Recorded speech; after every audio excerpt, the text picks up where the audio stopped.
sentit en lui comme une lueur nouvelle, un halo de lumière qui l'enveloppait. Une grande paix intérieure se dégageait de lui. Il ne leur exprima aucune tristesse, ni rancune, ni haine, à l'égard de ceux qui l'ont torturé, leur ont tout pris et les ont bannis. Non, au contraire, il leur apprend à aimer toute personne, qu'elle soit de leur famille ou non, et de verser la lumière d'un amour infini sur tous ceux qui rencontreront, même si les souffrances endurées le rendaient si faible dans le moment. Il était serein, empreint d'amour et porteur d'espoir. Lui, sur qui les tribulations vont pleuvoir jusqu'à la fin de sa vie, torturé, emprisonnement, empoisonnement, exil, leur disait: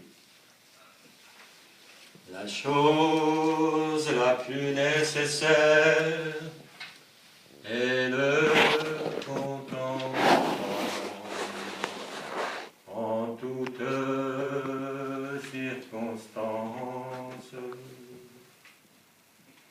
Il préserve des états morbidés de lassitude. Ne cédez pas à la tristesse ni au chagrin. Ils entraînent les plus grandes misères. La jalousie consomme le corps et la colère brûle le foie. Évitez-les comme vous éviteriez un lion. Malgré la faiblesse physique de Baha'u'llah, les autorités ordonnent à la Sainte Famille de quitter Téhéran pour Bagdad dans les 10 jours. Après la traversée de la frontière, les choses se corsent.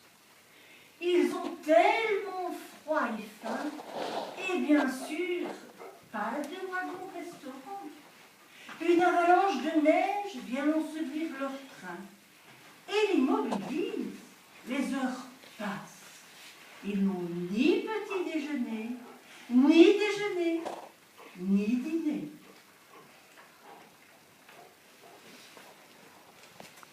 Finalement, à l'éclatement du jour, on réussit à dégager 2 locomotives. L'une pousse à l'arrière, l'autre tire devant. Le train se dégage peu à peu de la neige et le tient captif.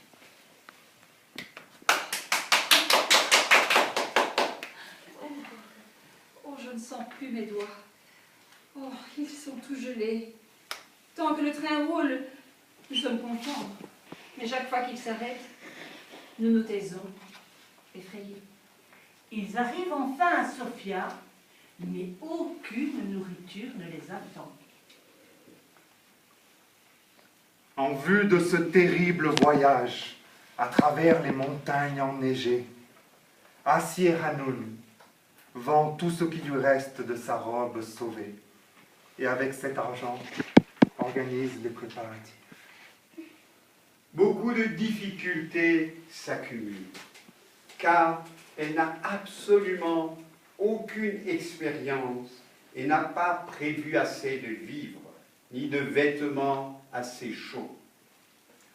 Baha'u'llah, encore très malade, ne s'était pas remis physiquement de la torture et de son incarcération et ne pouvait hélas pas l'aider.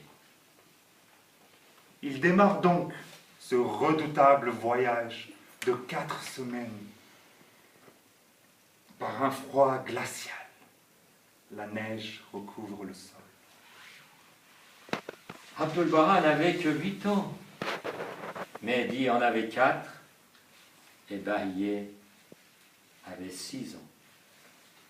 Ils sont loin d'être habitués à de telles conditions de vie, mais cela sera leur lot permanent.